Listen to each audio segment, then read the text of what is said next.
আসসালামু আলাইকুম। কেমন আছেন সবাই? টমস ওয়ার্ল্ডের নতুন একটি ব্লগে আপনাদের আমন্ত্রণ জানাই। ঘুম থেকে উঠে দেখি যে গরমে দুধ ছানা কেটে গিয়েছে। এখন এতগুলো ছানা দিয়ে কি করা যায় ভেবে সিদ্ধান্ত নিলাম যে ক্রিম চিজ বানাবো। তো ক্রিম চিজ বানানোর জন্য প্রথমেই আমি এই ছানাটাকে ঝরিয়ে তারপরে ব্লেন্ডারে নিয়ে নিচ্ছি। এর সাথে আমি দিয়ে দিচ্ছি 1 চা চামচ লবণ। এরপর এটাকে ভালো মতো ব্লেন্ড করলেই তৈরি হয়ে যাবে আমাদের ক্রিম চিজ। বাহ, চিজটা কত ক্রিমি হয়েছে। আপনারা চাইলে ছানা দিয়ে এভাবে ক্রিম চিজ বানিয়ে খেতে পারেন, তাহলে দোকান থেকে আর এত দাম দিয়ে কিনে আনতে হবে না। এরপরে আমি ক্রিম চিজটাকে একটা কন্টেইনারে ভরে ফ্রিজে রেখে দিচ্ছি। এটা 10 থেকে 15 দিন পর্যন্ত ফ্রিজের নর্মাল টেম্পারেচারে ভালো থাকবে। চিজ বানানো শেষে চলে গিয়েছি নাস্তার প্রিপারেশনের জন্য। নাস্তায় বানিয়েছিলাম পরোটা। পরোটার মধ্যে যদি আপনি এভাবে তেল স্প্রেড করে নেন তাহলে কিন্তু সেই পরোটাটা বেশ ক্রিস্পি হয়। এরপরে আমি পরোটাটা ভাজ করে নিচ্ছি। একটু শুকনো গুঁড়ো আটা দিয়ে আমি পরোটাটা বেলে নিচ্ছি। আর হ্যাঁ, এই পরোটাটা কিন্তু সম্পূর্ণ আটায় তৈরি, ময়দার না। দেখেছেন পরোটাটা কি সুন্দর একটা কালার এসেছে। পাশের চুলায় আমি চা বানাতে বসিয়ে দিয়েছি। আমার চায়ের চামচ এটা। আমার চায়ের মেজারমেন্ট এই চামচেই করি। এই চামচ দিয়ে বানালে আমার চাটা আমি দেখেছি সবসময় পারফেক্ট হয়। 1 কাপ চায়ের জন্য আমি 1 চা চামচ পাতা ইউজ করি।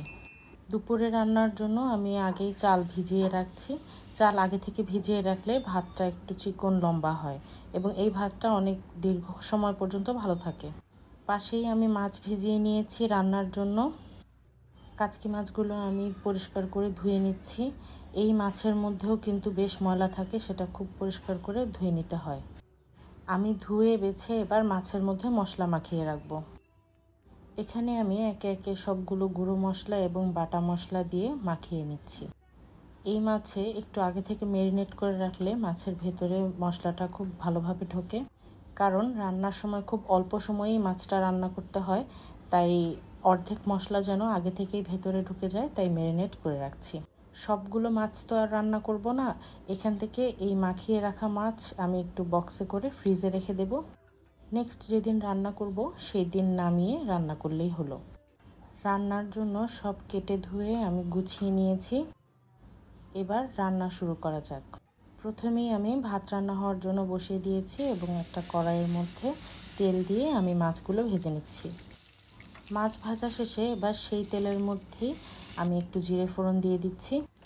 জিরা দেওয়ার পর এবার আমি কেটে রাখা পটল আর আলুটা দিয়ে দিচ্ছি। পটল আর আলু ভাজা হয়ে গেলে এবার এর মধ্যে আমি গুঁড়ো মশলা দিয়ে দিচ্ছি। এরপরে দিয়ে দিচ্ছি বাটা মশলা ও লবণ। সব কিছু এবার একসাথে ভালোভাবে কষিয়ে আমি এর মধ্যে পানি দিয়ে দিব। পরিমাণ অনুযায়ী পানি দিয়ে আমি এখানে মাছও দিয়ে দেব। এবার বলক ফুটে আসলেই রান্না কমপ্লিট। পাশের চুলোতে আমি একটু সরিষার তেল গরম করে তার মধ্যে বেশ খানিকটা পেঁয়াজ দিয়ে ভেজে নিচ্ছি। একটা মাঝারি সাইজের আলু আমি কুচি করে কেটে রেখেছিলাম, সেই আলুটা এবার পেঁয়াজ ভাজার মধ্যে অ্যাড করছি। পেঁয়াজ এবং আলু দুটোই কিছুক্ষণ ভাজবো। এরপরে এর মধ্যে আমি সব মশলা দিয়ে দিলাম।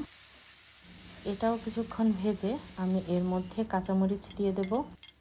কাঁচামরিচ দিয়ে নেড়ে চেড়ে আমি যে মাখিয়ে রেখেছিলাম মাছগুলো, সেই মাছগুলো দিয়ে দেব এবং সেই বাটিটা ধুয়ে পরিমাণ অনুযায়ী পানি দিয়ে দেব। উপর থেকে ধনিয়া পাতা কুচি বিছিয়ে দিলাম। এরপরে ঢাকনাটা বন্ধ করে ঝোলটা শুকানো পর্যন্ত রান্না করব। এই যে দেখেন আমাদের চচ্চড়ি এবং মাছের তরকারি দুটোই হয়ে গিয়েছে। এবার দুপুরের খাওয়া দাওয়া সেরে নিই।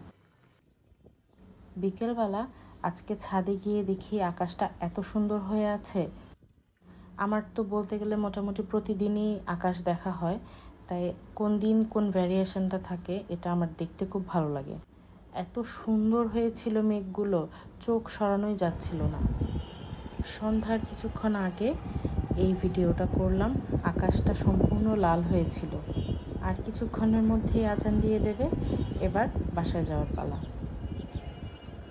সন্ধ্যার দিকে মনে হলো যে একটু কোরিয়ান স্টাইলের ম্যাগি নুডলস রান্না করি, তাই সেই অনুযায়ী সব কিছু কেটে নিলাম। মশলাগুলো অ্যাড করে দিলাম প্যাকেটের। মশলা অ্যাড করে এখানে আমি একটু টমেটো সস এবং একটু সয়া সস অ্যাড করে দিলাম, সাথে একটু বারবিকিউ সসও দেওয়া হয়েছে ফ্লেভারের জন্য। এবার তেল গরম করে এর মধ্যে হোয়াইট সিসেমি সিড দিয়ে এটা মশলাটার উপর ঢেলে দিয়েছি। তারপরে এই তো সব কিছু মিক্স